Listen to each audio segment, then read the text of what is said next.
Assalamualaikum warahmatullahi wabarakatuh. Pada kesempatan kali ini, saya akan menjelaskan proposal saya mengenai pengadaan sistem e-tilang dengan pengadaan CCTV proses dan perekaman untuk memenuhi UAS mata kuliah Manajemen Proses Bisnis yang diampu oleh Bapak Kiki Ahmad Baihaqi, MKOM. Pertama-tama, sebelumnya saya ingin memperkenalkan diri saya. Nama saya Bisma Tegar Enggandana Ghazali. Saya di sini yang akan melakukan presentasi tentang proposal saya. Saya berasal dari kelas SI Dewa 1A. Masuk ke pembahasan pertama, yaitu latar belakang. Pengadaan sistem e-tilang dengan integrasi CCTV merupakan langkah progresif dalam upaya meningkatkan penegakan hukum di bidang lalu lintas. Latar belakang implementasi sistem ini didasarkan pada sejumlah pertimbangan yang mendasari kebutuhan akan solusi yang lebih canggih dan efektif dalam menangani pelanggaran lalu lintas. Beberapa latar belakang yang mendasari proyek ini meliputi: 1. Meningkatnya tingkat pelanggaran. 2. Peningkatan keamanan jalan. 3. Efisiensi penanganan kasus. 4. Dorongan menuju smart city. Dan 5. Adopsi teknologi untuk peningkatan kinerja. Nah, dengan memahami latar belakang tersebut, pengadaan sistem e-tilang dengan integrasi CCTV diharapkan dapat memberikan kontribusi signifikan dalam meningkatkan keamanan lalu lintas dan efektivitas penegakan hukum, menciptakan lingkungan yang jalan yang lebih aman dan lebih tertib. Selanjutnya kita masuk ke alur proses bisnisnya. Yang pertama, ada identifikasi kebutuhan. Pihak terkait seperti kepolisian atau pemerintah daerah mengidentifikasi kebutuhan akan sistem e-tilang dengan integrasi CCTV. Analisis kebutuhan melibatkan penentuan jumlah lokasi pemasangan CCTV, jenis kamera yang diperlukan, dan fungsionalitas dalam sistem e-tilang. Yang kedua, ada penyusunan rencana pengadaan. Tim proyek menyusun rencana pengadaan yang mencakup anggaran, jadwal, dan spesifikasi teknis. Rencana ini harus disesuaikan dengan regulasi dan standar yang berlaku. Lalu ketiga, ada pengadaan CCTV. Melakukan lelang atau pemilihan penyedia untuk pengadaan CCTV sesuai dengan spesifikasi yang telah ditetapkan. Lalu harus memastikan juga bahwa CCTV yang diakuisisi memenuhi standar kualitas dan keamanan yang dibutuhkan. Yang keempat, ada integrasi sistem e-tilang dan CCTV. Tim teknis melakukan integrasi antara sistem e-tilang dan infrastruktur CCTV. Pengembangan perangkat lunak dan konfigurasi jaringan dilakukan untuk memastikan keterhubungan yang optimal. Lalu yang kelima, ada pemasangan dan konfigurasi CCTV. Pemasangan fisik CCTV dilakukan di lokasi-lokasi yang telah ditentukan.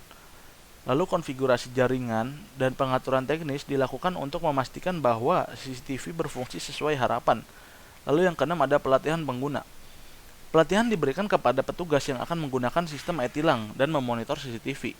Ini melibatkan pemahaman tentang penggunaan perangkat lunak, penanganan peralatan fisik, dan prosedur pengawasan. Lalu yang ketujuh, ada uji coba. Nah, melakukan uji coba sistem secara menyeluruh untuk memastikan andalan dan kinerjanya harus optimal. Uji coba juga melibatkan simulasi situasi nyata dan evaluasi respon sistem. Yang keempat, ada implementasi penuh.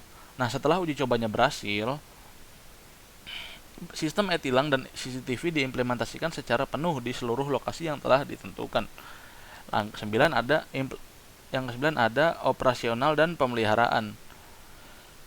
Setelah semuanya dilakukan, uji coba dilakukan, lalu kita harus memastikan bahwa operasional sehari-hari berjalan lancar gitu. Lalu melakukan pemeliharaan rutin dan perbaikan jika memang diperlukan. Lalu yang terakhir, ada pemantauan dan evaluasi. Melakukan pemantauan terus-menerus terhadap kinerja sistem e-tilang dan CCTV itu harus dilakukan.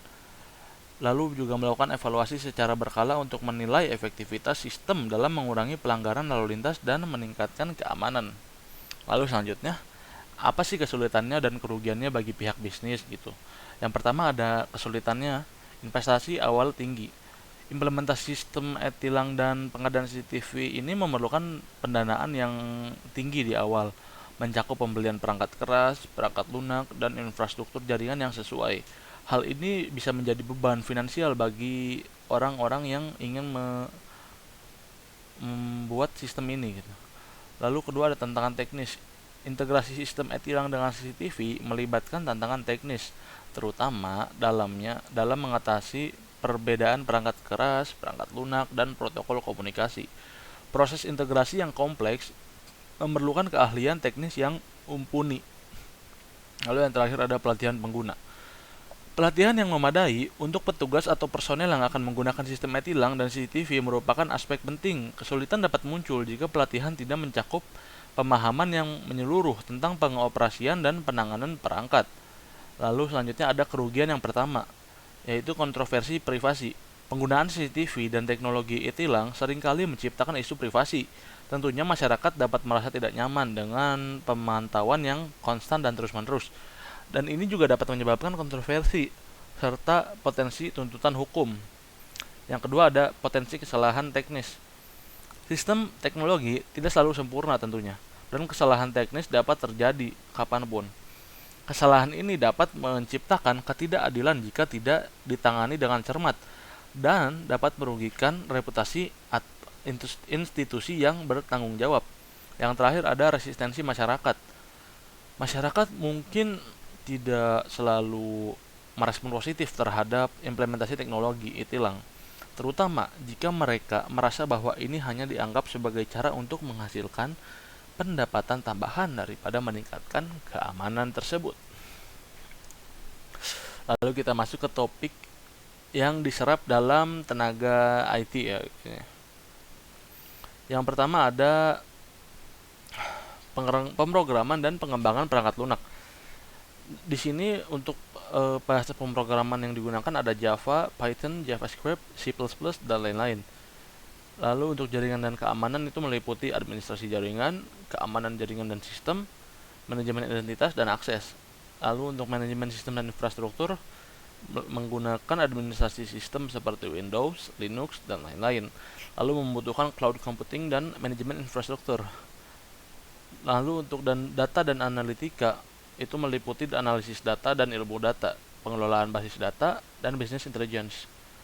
Lalu ada Internet of Things atau IoT, meliputi pengembangan aplikasi IoT, desain dan pengelolaan jaringan IoT, keamanan IoT. Lalu yang terakhir ada teknologi terapan dalam keamanan cyber, meliputi analisis ancaman dan keamanan cyber, forensik digital, pengujian keamanan.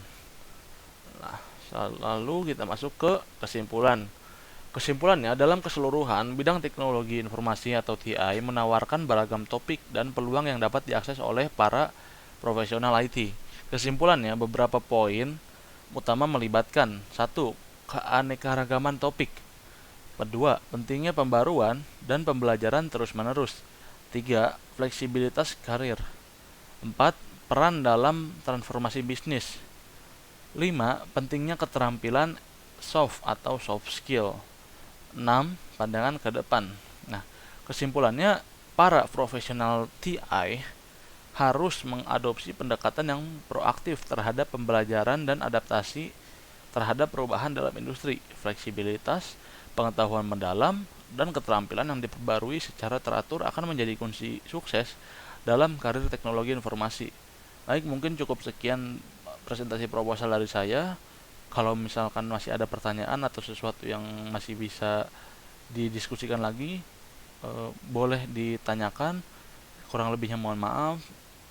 Saya ucapkan terima kasih buat yang sudah mendengarkan.